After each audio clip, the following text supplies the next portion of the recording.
되고 그 비밀스러운 말을 듣지 않으려고 그 자리 가운데 들어가지 않으려고 애를 썼으면 좋겠습니다. 근데 사람들은 궁금하잖아요. 비밀이라고 하면.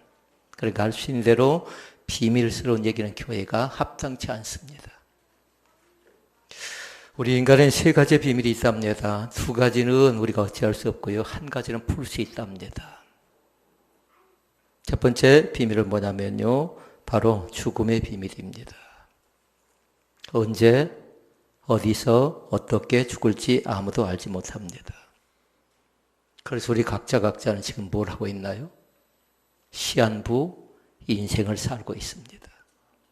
누가 먼저 갈지, 또 그 다음에 누구일지, 어떻게 죽을지 그 누구도 장담할 수 없기 때문에 그 죽음의 비밀을 풀어보려고 많은 사람들이 얘기하지만 그것은 어찌할 수 없답니다. 그 다음에 또 한 가지 문제가 있는데요. 두 번째는 뭐냐면 세상의 종말의 비밀입니다. 이것은 육적인 것보다 영적인 것이니까요. 다른 방법으로 살피는 것 아니고 기독교적으로 말하면 예수 그리스도가 이 땅에 오심, 곧 재림을 얘기하고 있는 겁니다. 재림도 그렇게 말씀했습니다. 언제, 어디서, 어떻게 끝날지 모른다. 언제 이 땅 가운데 예수님께서 다시 오실지 모른다라고 말씀하시면서 주님께 주신 메시지는 뭐냐면 그 재림은 하나님만 안다라는 겁니다. 그래 이것도 뭐예요? 비밀입니다. 세 번째 비밀이 있는데요. 그것은 뭐냐면요. 우리 인간에게 다가오는 여러 가지 문제들 가운데 어려움, 고난의 문제입니다. 고난의 문제. 그러니까 1번, 2번은 나름대로 이 문제 때문에 고민을 하지만 우리가 풀 수 없는 문제고요. 3번은 문제의 원인을 알면 다른 것 아니라 문제의 해결 방법을 찾아갈 수 있다라는 겁니다. 그리고 말씀 제목이 뭐예요? 문제의 원인과 문제의 해결 방법이니까 두 가지 말씀이에요. 그래, 세 번째 말씀을 잘 기억해야 돼요. 이 고난의 문제를, 이 어려움의 문제를 나는 과연 지금까지 어떻게 봤는가 잘 살펴보면서 반드시 그 고난과 어려움 속엔 뭐가 있었어요? 원인이 있었는데 그 고난의 문제는 원인 다음에 우리가 알아야 될 건 뭐냐면 반드시 답이 있다라는 겁니다. 해결 방법이 있다라는 겁니다. 그러나 중요한 거 있어요. 육적으로 해결하지 않기를 원하고요. 영적인 접근을 꼭 해올 수 있기를 바랍니다.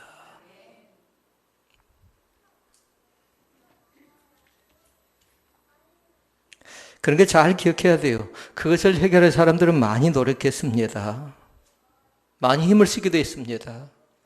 그 고난의 문제 앞에서 지금은 평안합니다. 지금은 안전합니다. 아무런 문제도 없는 것 같은데 갑작스럽게 슬픔이 찾아올 때도 있고요.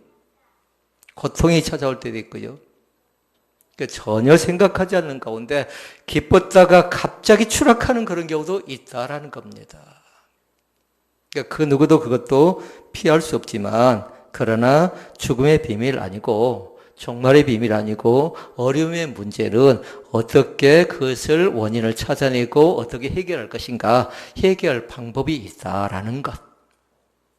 그리고 오늘은 세 번째 항목을 살피고 있는 겁니다. 1번 죽음의 문제라든가 2번 세상의 종말이라든가 그걸 얘기하는 것 아니고 갑작스럽게 이기천게 찾아오는 이 어려움의 문제를 고난의 문제를 어떻게 해결할 것인가. 그래 두 가지의 특징이 하나는 뭐냐면요. 주기적으로 찾아온다라는 겁니다. 어떤 사람은 한 달 만에 찾아온 사람도 있고요. 어떤 사람은 2달 만에 찾아온 사람도 있고요. 어떤 사람은 1년 만에 찾아온 사람도 있고요. 그러니까 그것을 알아야 지금 고난이 우리 가정 가운데 또 반복적으로 또 습관적으로 찾아오고 있구나. 주기적으로 온다는 걸 알아야 돼요. 그럼 그때 알고 나서 뭐 해야 된가요? 대처하고 또 방어하고 그것을 극복하기 위해서 예를 써야 되겠지요. 또 하나는 뭐냐면요. 습관이라는 겁니다. 이 고난 자체가. 늘 죄를 범합니다. 늘 나름대로 원망하고 불평합니다. 이스라엘 백성들을 보니까 그것은 뭐였냐면요. 철저하게 습관이었어요. 좋을 때는 그들 자신이 하나님께 영광을 돌려야 하는데 항상 뭐 하냐면요. 좋을 때는 먹고 마시고 즐기다가 나중에 오늘 말씀 속에 보니까 다른 길로 가려고 합니다. 자기들이 생각한 길이 있어요. 자기들은 쉽고 편한 길이거든요. 근데 지도자인 모세가 가고자 하는 길이 있거든요. 근데 그 길로 인해서 그들이 뭐 합니까? 단번에 원망하게 됩니다. 그런데 그것이 한 번 일어난 일이 아니라는 겁니다. 습관이었다라는 겁니다. 그러니까 죄를 저질 때 보니까요, 꼭 그렇게 나타나요. 주기적으로 나타나는가 하면 꼭 습관적으로 범죄하는 그런 경우가 생겨납니다. 그러니까 목회자는 그것을 감지하고 있어야 되고요.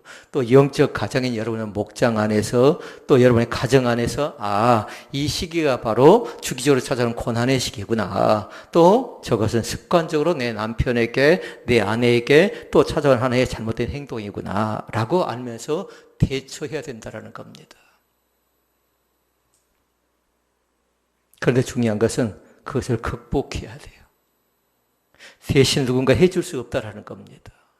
사람에게 찾아가서 내가 이런 어려움이 있습니다. 이 고난이 언제 끝나겠습니까? 올해입니까? 내년입니까? 하고 예언 받는다 할 때요. 그 사람은 뭐냐면요. 나도 내 인생을 알지 못하는데 왜 나에게 왔느냐? 그렇게 얘기합니다. 그건 사람에게 찾아가는 것 아닙니다. 반드시 하나님께 찾아 나설 수 있기를 바랍니다.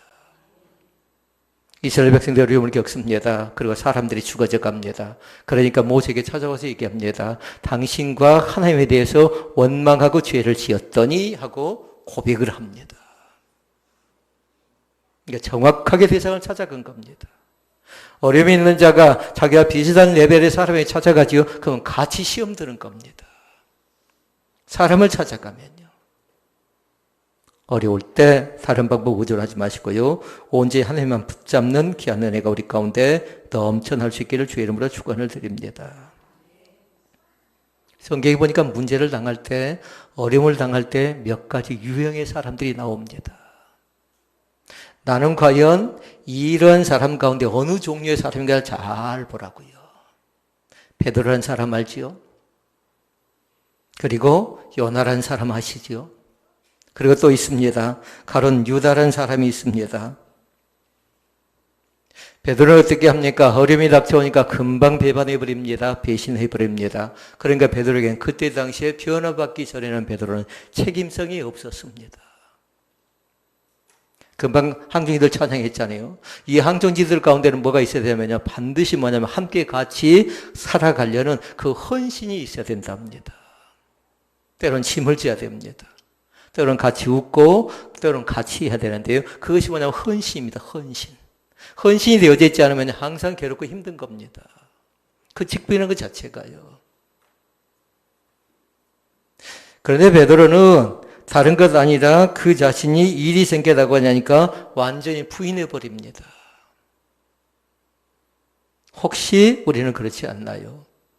교회가 어려우니까 또 가정이 어려우니까 사업장이 어려우니까 나는 잘못 아무것도 없는데 환경이 또 사회가 또 이 나라의 정책이 이렇게 변명하면서 배반하고 배신하는 사람들은 없나요? 또 있습니다. 요나라는 사람이 있습니다. 요나라는 사람은 뭐냐면요. 회피해버립니다. 이것처럼 무서운 것은 없습니다. 나하고는 저 목장은 나하고는 상관이 없다라는 겁니다.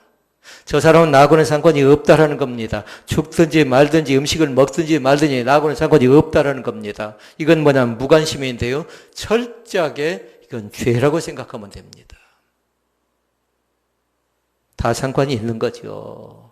지금 같이 함께 찬양하지 못하고 같이 함께 기도하지 못하고 있지만 같이 예배하고 있지 못하지만 그들도 다 믿음의 대상인 것을 믿습니다. 나는 자기 동족이 아니라는 겁니다. 자기를 괴롭혔던 민족이라는 겁니다. 세 번째 종류의 사람이 있습니다. 세 번째 종류는 가론 유다와 같은 사람입니다. 좌절하는 사람입니다. 사랑하는 성도 여러분, 어려움이 있으면요, 쉽게 좌절하지 않기를 원합니다. 그러나 가룟 유다는 어떻게 합니까? 좌절해서 결국엔 스스로 생명을 끊어버리고 말았지요. 우리 믿음의 사람들 어려움이 있으면 반드시 그렇게 생각해야 돼요. 반드시 뜻이 있겠다. 그러면서 하나님의 생각이 뭘까? 하나님의 방법이 뭘까? 나를 통해서 하나님이 하고자 하는 거룩한 일이 무엇인가? 그것을 찾아내야 되는 겁니다. 그 어려움이 있으면 반드시 뭘 찾아내야 되냐면 메시지를 찾아내야 돼요. 아, 이때는 나에게 순결을 주시는구나. 이때는 나에게 주님과의 첫사랑을 주시는구나. 이때는 나에게 회개를 주시는구나. 이때는 나에게 영혼 구원을 주시는구나. 라는 그 메시지를 듣고 나와야 그 고난의 가치가 있는 거죠. 그러지 못하면 그 고난은 어떻게 되냐면요. 그 어려움은 서두에 말씀드렸어요. 두 가지로 나타난다고 했어요. 하나는 주기적으로 나타난다. 또 하나는 습관적으로 또 그 사람은 좌절으로 마는 겁니다. 네 번째 종류의 사람이 있습니다. 네 번째 종류의 사람은 뭐냐면요. 책임을 전가합니다. 누군가요? 아담과 하와가 그럽니다. 아담은 하와에게 책임이 있다라는 겁니다. 하와는 아담에게 책임이 있다라는 겁니다. 책임을 전가해버리고 맙니다. 합당치 않습니다. 반드시 어떻게 해야 된다고요? 책임을 내가 지는 겁니다. 내가 무지해서, 내가 어리석어서, 영적으로 볼 때는 내가 깊게 기도하지 못해서, 내가 살아가지 못해서 나로 인해서 생겨난 문제입니다라고 이렇게 얘기하는 것이 답입니다. 나는 관심이 없었다고요. 나는 그 목장이 아니라고요. 나는 그 가정과 상관이 없다고요. 나는 내 남편과 상관이 없다라고요. 내 아내와 상관이 없다라고 얘기할지 모릅니다. 그러나 자녀 한 사람만 잘못해도 어떻게 되는가요? 공동 책임이 아빠, 엄마가 다 책임을 같이 지는 거죠. 그래서 성경이 제일 좋지 않는 건 뭐냐면 책임 전가형이 제일 좋지 않습니다. 물론 배반한 사람도 회피한 사람도 그리고 좌절한 사람도 썩 좋은 유형의 사람은 아니지만요. 책임 전가하는 사람은 희생, 헌신이 나타나지 않습니다. 오늘 사랑하는 성도 여러분, 문제 앞에서 너무 많이 고민하지 않기를 원합니다. 성도가 문제를 만난다. 그러면 그 문제 속에 뭐가 있어요? 반드시 하나님께서 해결 방법을 주신다라는 겁니다. 그리고 우리는 두 가지를 해야 된다고 했어요. 하나는 문제의 원인을 알아야 되고, 이게 첫 번째 것이에요. 두 번째 것, 그건 뭔가요 또? 문제의 해결 방법을 알아야 된다는 겁니다. 오늘 이 말씀이 나에게 있어서 이 문제를 어떻게 해결할 것인가를 잘 기억할 수 있기를 바랍니다. 성경에 보니까 해당장 야이로가 나옵니다. 그런데 뭐 하냐면요. 그 자신이 문제를 만났을 때 예수님께 찾아옵니다. 그러면서 어떻게 하냐면 자기의 문제를 예수님께 다 고백합니다. 여기서 우리가 한 가지 배워야죠. 문제가 있으면, 어려움이 있으면 세상 사람 찾아가는 것 아니라 세상에 영통하다고 뭔가 능력이 있다고 생각하는 쪽 바라보는 것 아니라 반드시 예수님께 나와야 됩니다.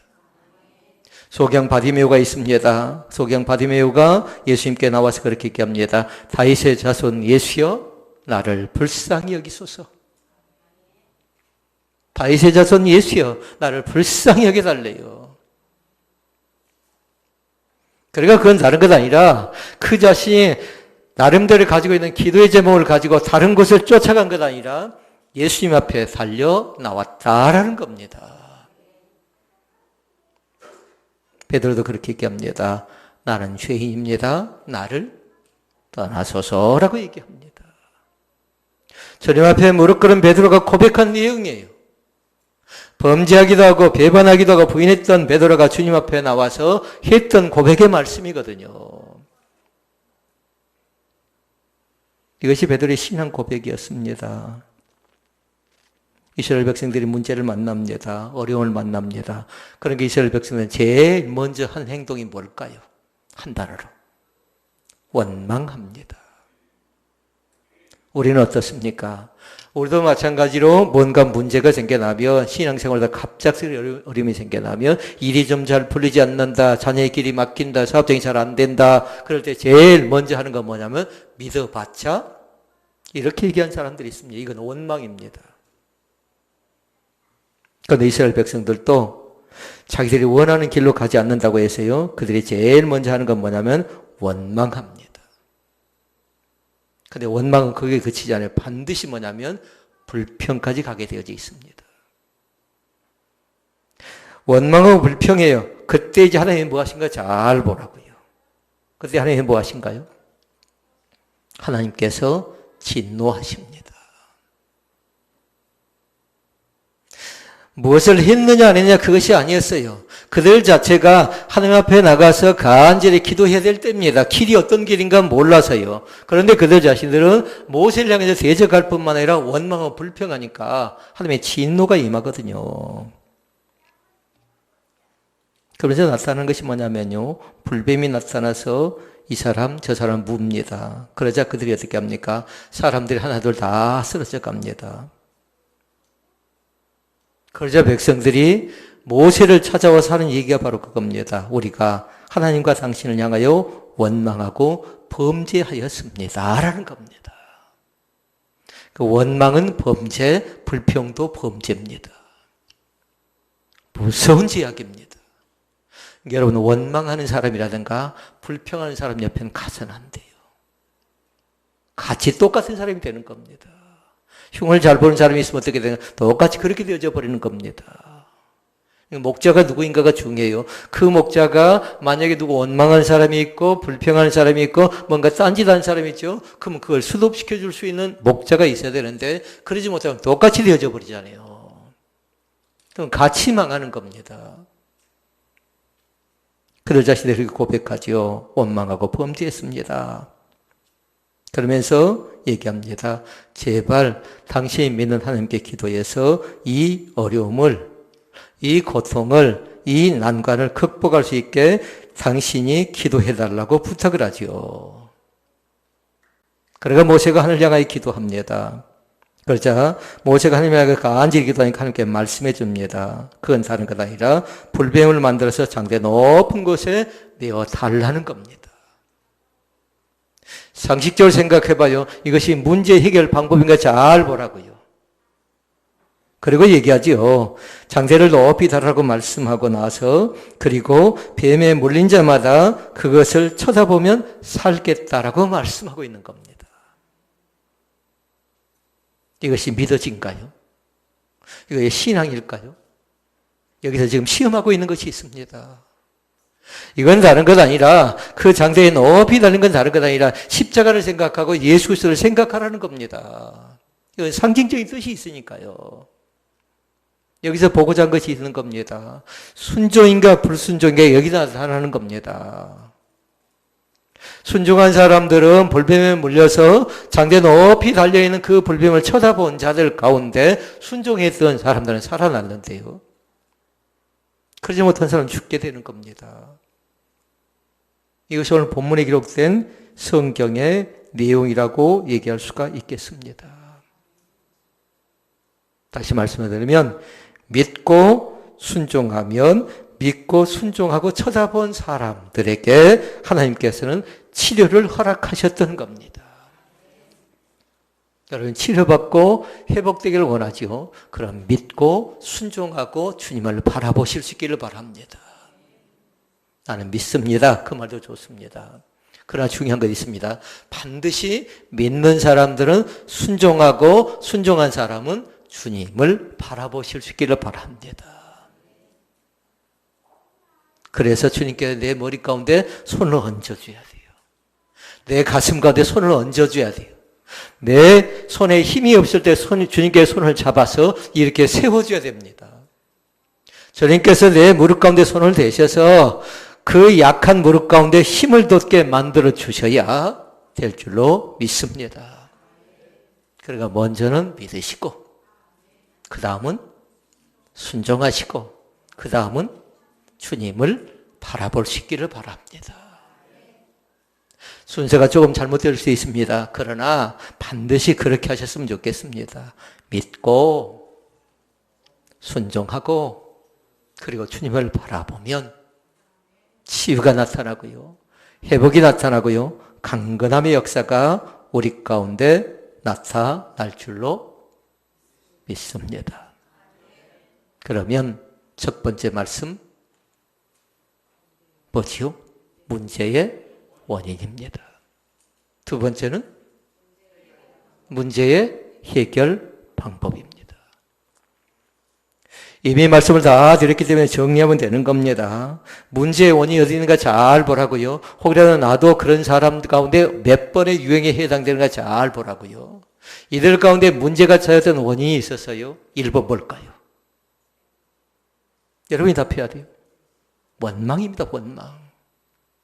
제일 먼저 등장한 것이 9절에 이 어려움이, 이 난관이 죽은 사람들이 다른 것 때문에 죽은 것 아니라 원망했다라는 겁니다. 문제의 원인은 원망하기 때문에 찾아옵니다. 그런데 원망한 이유가 있어요. 혹시 조심해야 돼요. 서두르거나 조급하지 않기를 원합니다. 우리 근성 가운데 해당되지요. 빨리빨리라고 합니다. 그러나요, 우리 기독교인들은 그것이 아니고요. 신중하라고요. 우리만 빨리 가는 것도 좋은데요. 함께 같이 더불어서 같이 가는 건 더 좋은 겁니다. 그러니까 같이 발맞춰 가자고요. 기독교는 그런 겁니다. 그러니까 기독교회는 최고를 뽑는 것 아니라 누가 같이 함께 더불어서 최선을 다하는가, 그걸 보고 있는 거죠. 그들이 원망했던 건 서두르는 것이었고, 그리고 조급한 것이었습니다. 그러다 보니까 하나님을 향해서, 모세를 향해서 원망했던 것입니다. 그들은 하나님의 인도하심이 있었습니다. 하나님의 돌보심이 있었습니다. 그런데 그들은 다 잃어버리고 맙니다. 두 번째 문제의 원인이 있습니다. 하나님의 인도하심을 따라가지 않고 불순종한 죄입니다.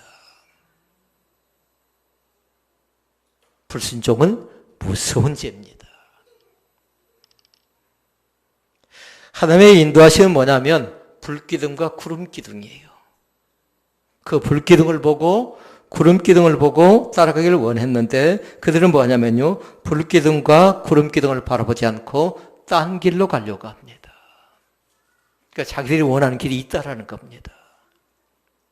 그런데 모세가 그걸 원하지 않아요. 모세가 원한 건 다른 것 아니라 불이고 또 하나는 구름이고, 그러니까 불기둥이고 불기둥이에요. 사랑하는 성도 여러분, 우리도 그 길을 가도록 하십시다. 다른 길 가지 마시고요, 불기둥과 구름기둥을 가자고요. 그럼 알아야 되겠죠. 이 불기둥이 대체 뭔가. 기록한 사람 그렇게 적어놔야 돼요. 불기둥은 다른 것 아니라 말씀이에요. 말씀. 주의 말씀이 나를 비출 때에 그 길을 가는 겁니다. 주님 말씀하시면 내가 나아가리라 찬양했던 것처럼요, 불기둥은 다른 것 아니라 말씀의 기둥이라고요. 그 다음에 구름기둥이 있습니다. 구름기둥은 뭘까요? 교회 가운데 있어야 될 겁니다. 성령의 기둥이 세워졌으면 좋겠습니다. 근데 사람들이 그 기둥 노릇하려고 하죠. 그러면 교회는 혼란스럽고 교회는 복잡해져 간답니다. 목사가 교회 기둥 될 수 없답니다. 그러니까 반드시 이 교회는 말씀과 성령이 기둥으로 든든하게 세워져야 됩니다. 어려울 때일수록요. 어려울 때일수록 말씀을 통독해야 되고, 교회가 고난고대에 빠질수록 어떻게 합니까? 성령 하나님을 강력하게 의지하고요. 그러나 이스라엘 백성들은 딴 길을 생각하는 겁니다. 편한 길, 쉬운 길을 생각하고 있습니다. 세 번째 문제의 원인이 있었어요. 이 신앙을 가진 사람들이 상당히 많습니다. 자기들의 생각과 달랐습니다. 혹시 내 생각과 좀 다르다고 해서 입을 삐죽인 사람은 없나요? 이것도 죄사입니다. 하나님께 귀하게, 그것도 하나님께서 엄격히 다루십니다. 내 생각과 좀 달라요. 내 마음과 좀 달라요. 내 시간과 좀 달라요. 내가 계획한 것과 좀 달라요. 그런데 그것 가운데 순종하면요, 그것에 성령의 역사가 나타나는 겁니다. 내 생각은 한계가 있습니다. 그러니까 조심하라고 했어요. 회의할 때 먼저 결정 내리고 가는 건 합당치 않습니다. 회의할 땐 싹 내려놓는 거 그냥 내려놓고, 그래서 공동체가 어떻게 결정하는가에 따라서 거기서 결정 내려지니까 발언할 때 신중하게 해야 돼요. 왜냐하면 그 회의에 따라서 1년이 될 수도 있고 2년이 될 수 있고 아예 못 해볼 수도 있거든요. 그러니까 회의할 땐 지혜를 달라고 기도해야 돼요. 그리고 입술에 파수꾼을 달라고 기도해야 되고요. 왜냐하면 회의를 하다 보면 내 생각과 다른 것이 나타나거든요. 그래서 회의 인도자는 얼마나 힘들까요? 그러니까 이 세 가지를 잘 보라고요. 원망한 사람인가, 그렇지 않은 불순종한 사람인가, 내 생각을 너무 중시 여기는 사람인가, 이것이 문제의 원인이었다라는 겁니다. 우리도 어려움을 당합니다. 그리고 곤란한 일을 겪게 됩니다. 그럴 때 반드시 뭐냐면 원인이 있었다라는 겁니다. 1번 원인이 뭐였어요? 원망, 믿어봤자, 또 모세를 따라가 봤자. 2번 뭐 했나요? 불순종입니다. 불순종 가운데 합당치 않는 거 있다고 반드시 우리는 그 순종의 길은 구름기둥과 불기둥인데, 불기둥은 말씀이고 구름기둥은 성령이라고요. 그 이상을 넘어가지 마시라고요. 그 이상을 바라봐서는 안 되는 겁니다. 그리고 내 생각 중요합니다. 그러나 내 생각보다 더 중요한 건 뭐냐면요, 공동체의 생각이고, 공동체의 생각보다 더 중요한 건 하나님의 생각인 줄로 믿습니다. 이사야 말씀 속에 나옵니다. 말씀 열어볼래요? 이사야 몇 장? 55장 8절로 9절 말씀. 같이 읽어볼까요?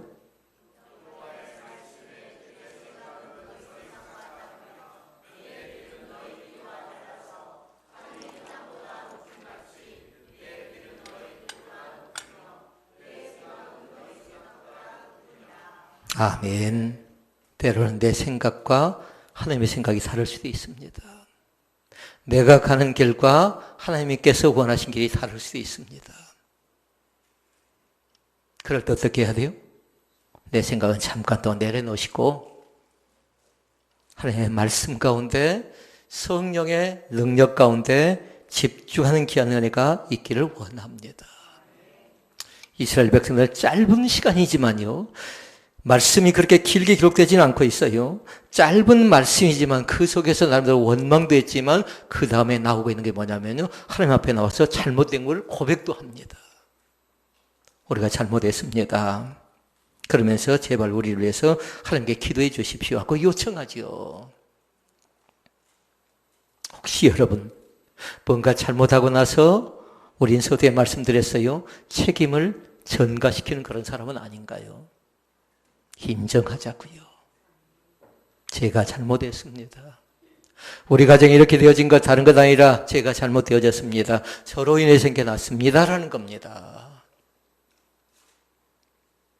자, 그러면 보십시다. 두 번째. 문제의 원인을 알았어요. 이제 해결 방법입니다. 항상 문제에 대한 두 가지가 있었어요. 하나는 뭐냐면요, 순종하지 않았기 때문이다 라고 생각하면 돼요. 문제가 있는 것은요. 그리고 영적인 관점에서 볼 때에 내가 깊이 있게 기도하지 못했습니다 라는 것이 문제의 원인에 대한 결론이라고 얘기하면 돼요. 그러면 이것을 어떻게 할 것인가? 순종하지 못했고 깊이 있게 기도하지 못했다라면 이제 어떻게 할 것인가? 문제 해결할 수 있는 다른 것 아니라 철저하게 주님 앞에 나가서 뭐 해야 될까요? 회개하는 것입니다. 회개하는 것입니다. 아멘. 믿고 순종하고 주님 앞에 나가라고 했지요. 주님 앞에 나가서 철저하게 뭐냐면 내가 죄인입니다. 내가 잘못됐습니다. 나로 인해서 이렇게 됐습니다라고 고백해야 될 줄로 믿습니다. 그렇게 고백하고 간구하죠. 그럼 하나님께서 하신 일이 있습니다. 우리의 모든 죄를 사하십니다. 그리고 우리의 모든 죄를 사실 뿐만 아니라 불의에서 깨끗하게 만들어주시고요. 그리고 우리의 길 자체를 바꾸어줘요. 무슨 길로 바꿔줄까 이제? 이제는 복되고 형통한 길로 바꾸어주십니다. 자기가 선택한 길이 행복인 줄 알았습니다. 그런데 그것은 사망의 길이었습니다. 그런데 주님께 나와서 자기의 잘못을 인정하고 고백하지요. 그럼 주님께서 길을 바꿔준다고요. 그러니까 회개에 철저한 열매를 맺어갈 수 있기를 주의 이름으로 축원을 드립니다. 그러니까 문제의 원인은 다른 데 있었던 것 아니에요.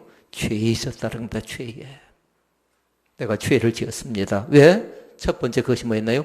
원망이 곧 죄였기 때문에 그렇습니다. 그리고 불순종이 곧 죄였기 때문에 그렇습니다.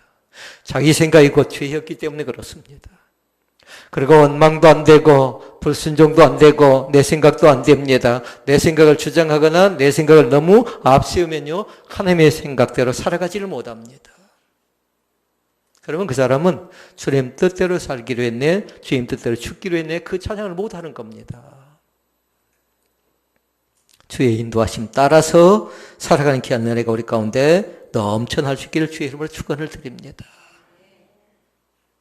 죄를 회개하면 주님께서 우리 자신을 겸비한 자를 가운데 세우십니다.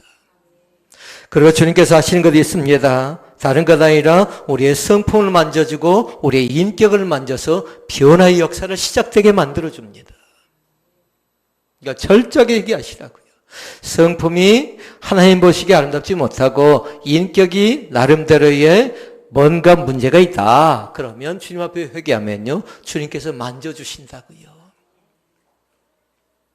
성품을 고쳐주고 또 인격을 고쳐주고, 그리고 또 하신 것이 있습니다. 가정에 치유를 허락하여 주시고요.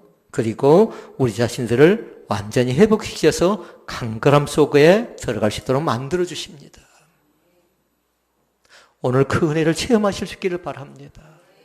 이제 내가 문제 앞에 절절매는 사람이 아닙니다. 여러 가지 고난 앞에 나는 절망하고 낭망하고 좌절하는 사람이 아닙니다. 얼마든지 주님 앞에 나가서 회개하면 주께서 이렇게 세워주시라고 말씀했던 것처럼요, 9절과 10절 말씀해 보니까 쳐다본 사람마다 다시 살리라 라고 말씀하지요. 그 은혜가 있기를 원합니다. 하나님께 다시 한번 세우셔서 또 그 자리 가운데 초대하실 때 마다하지 않고요, 주님 나도 그런 사람입니다, 나를 불러주셔서 감사합니다라고 고백하고 내 생각 버려버리고 내 생각을 내려놓고 주님을 바라보고 나가는 귀한 은혜가 있기를 주의 이름으로 축복을 드립니다. 기도하시겠습니다.